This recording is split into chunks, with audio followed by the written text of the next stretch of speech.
हमारे साथ इस समय एक्सक्लूसिवली बात करने के लिए जुड़ रहे हैं केंद्रीय मंत्री पीयूष गोयल। पीयूष जी, अभिनंदन है आपका न्यूज 18 पर। मेरा पहला और अहम सवाल है, मोदी सरकार 9 साल के कामकाज का गुणगान कर रही है, लेकिन आपके लिए चुनौती 24 का रण भी है, क्योंकि विपक्ष लामबंद हो गया है। वो कह रहा है कि हर हाल में हम सब साथ आएंगे तो मोदी हार जाएंगे। 9 वर्ष हमें मौका दिया जनता ने सेवा करने का, जिसके लिए हम सब कृतज्ञ हैं और जनता का धन्यवाद करना चाहते हैं। आगे चल के भी हमारा विश्वास है कि हमारा काम बोलेगा, लोगों का विश्वास अटल रहेगा और आगे चल के भी लोग समझते हैं कि कौन उनके हित के काम करता है, कौन देश को कमजोर बनाता है। जी, मेरा एक बड़ा अहम सवाल है कि आपको लगता है कि 9 साल के कामकाज आपकी 2024 की जीत की नींव रखेंगे, लेकिन बीते 6 महीनों के अंदर बीजेपी अगर गुजरात का चुनाव जीती है तो बीजेपी ने कर्नाटक का चुनाव एक बहुत बड़ी हार भारतीय जनता पार्टी को देखने को मिली है। क्या आपको लगता है उसका भी इंपैक्ट पड़ेगा आने वाले महीनों में? 3 राज्यों में बड़े चुनाव है, राजस्थान में आप प्रेस कॉन्फ्रेंस कर रहे थे, वहां चुनाव है, छत्तीसगढ़ चुनाव है, मध्य प्रदेश चुनाव है। हमेशा चुनाव आएंगे, चुनाव जाएंगे। प्रधानमंत्री मोदी जी ने हम सबको शुरू से कहा है, चुनाव के हिसाब से हम काम नहीं करेंगे, जो देश हित और जनहित में उस काम को प्राथमिकता देंगे। हमारा जो शो है वो डिजिटली भी बहुत ज्यादा देखा जाता है, तो ये अपने डिजिटल व्यूअर्स के लिए मैं सवाल पूछ रहा हूं, क्योंकि ये सोशल मीडिया का युग है और मैं कहूं तो शॉर्ट्स का युग है। तो देश के युवा को ये जानना है कि अगर 9 साल में बहुत से काम हुए होंगे, 370 हटी है, राम मंदिर का काम हुआ है, नई संसद बन गई है, लेकिन अगर आपको यंग जो हमारी पॉपुलेशन है उनको संबोधित करना हो और आपके पास समय हो 50 सेकंड का, 40 सेकंड का, तो कौन से काम आपको लगता है 5 बड़े आप गिना पाएंगे? हमने विरासत को भी संभाला, हमने विकास की भी चिंता की जी। और हर वर्ग को आज ये दिखता है कि प्रधानमंत्री मोदी जी है तो मुमकिन है, देश का भविष्य उज्जवल है।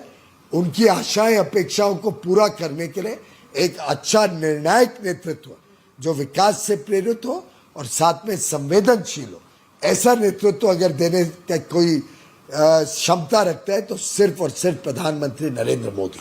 लेकिन एक सवाल, एक आपकी जो कि बहुत बड़ा चैलेंज रहा वो विपक्ष को साथ लेके चलना रहा, और नई संसद बनी तब भी विपक्ष को साथ नहीं लेके भारतीय जनता पार्टी यानी ये शासन चल पाया।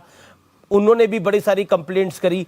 क्या कहना चाहते हैं, क्योंकि नई संसद के उद्घाटन कार्यक्रम में मैं भी मौजूद था, एक बहुत बड़ा भव्य कार्यक्रम था, लेकिन क्या आपको लगता है लोकतंत्र में विपक्ष की भी एक भागीदारी है, लेकिन उनका मिस होना क्या आपको लगता नहीं है? क्योंकि आप राज्यसभा में नेता भी हैं, इसलिए ये मेरा सवाल है आपसे।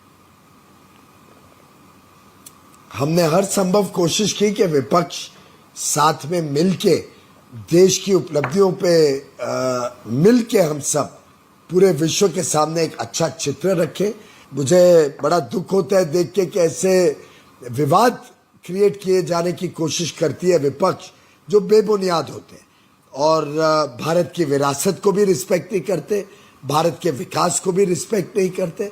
लेकिन राहुल गांधी को एक नई एनर्जी मिल गई है भारत जोड़ो यात्रा के बाद, नई एनर्जी मिल गई है कर्नाटक में जीत के बाद, और वो अब दावा कर रहे हैं कि मध्य प्रदेश में उनकी 150 से ज्यादा सीटें आ रही हैं। राहुल गांधी इस तरह की बात नहीं करते, लेकिन इस बार वो पहली बार दावा कर रहे हैं कि 150 से ज्यादा सीटें आ रही हैं।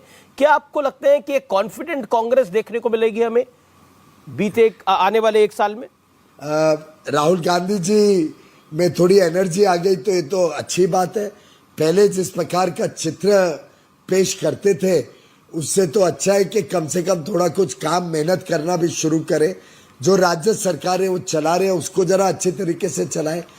अभी तक जो उनका ट्रैक रिकॉर्ड है, जहां जहां कांग्रेस की सरकार आई है उन्होंने सिर्फ और सिर्फ विश्वासघात किया है उनकी जनता के साथ, और आगे अब क्या करते हैं वो तो समय बताएगा। चलते चलते एक सवाल मैं आपसे जरूर पूछना चाहता हूं, ये खिलाड़ियों को लेकर जो आंदोलन चल रहा है और आज मेडल गंगा में बहाए जा रहे हैं, उसको विषय पर आपका क्या कहना है? क्यों ये भारतीय जनता पार्टी की सरकार की परसेप्शन के लिए अच्छा नहीं है? मैं समझता हूं कि जो भी असलियत है वो तो कोर्ट के समक्ष है, मैटर कोर्ट के सामने, कोर्ट जैसा निर्णय लेगी, the law will take its course. जी, thank you so much Piyush Goyal, हमारे साथ जुड़ने के लिए, अपनी बात को रखने के लिए, हर विषय पे बात करने के लिए, थैंक यू सो मच।